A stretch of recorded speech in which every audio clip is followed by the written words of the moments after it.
How many people actually have experienced the spiritual peace of God? Some people refer to quietness as peace, but I would like to speak on peace that comes from God and compare it to quietness. What is quietness?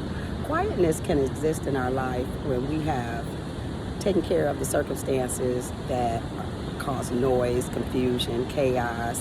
It could be going through trials. It could be going through tribulations, those heavy challenges that we all face in life. Now, when we eliminate those, then we have quietness, but that's not spiritual peace. Spiritual peace comes from God and comes from God alone. It is what God gives us. The more time we spend with God, the more we stay connected, the more we understand God, stay in His Word. He brings us peace. And this is the peace that is present in our lives, regardless of circumstances. It doesn't matter what's going on, all the chaos, all the noise, all the confusion, all the things that just come up unexpected to disrupt our life. None of those things really affect this type of peace. We can walk through those things. You know how Jesus slept through the storm on the boat. And they were wondering, how could he even sleep the way that ocean storm was rocking that boat?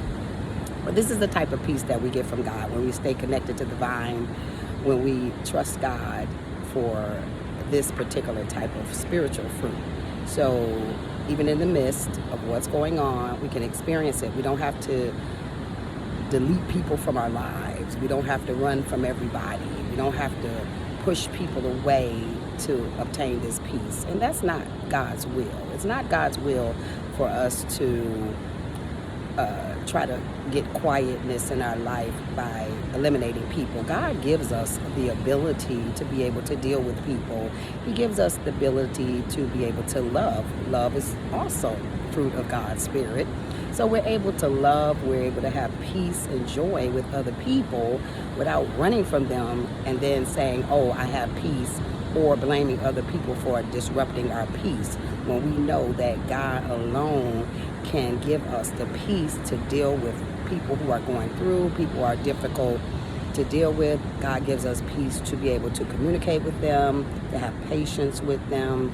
Patience is also fruit of God's Spirit. To be kind, that's the fruit of God's Spirit. To be long-suffering with them, that's the fruit of God's Spirit. So the fruit of God's Spirit is what allows us to walk in peace through these circumstances, as opposed to always thinking that we have to run from people, delete them from our lives, end our relationships, put our family down to have peace. That's not God's will. Amen.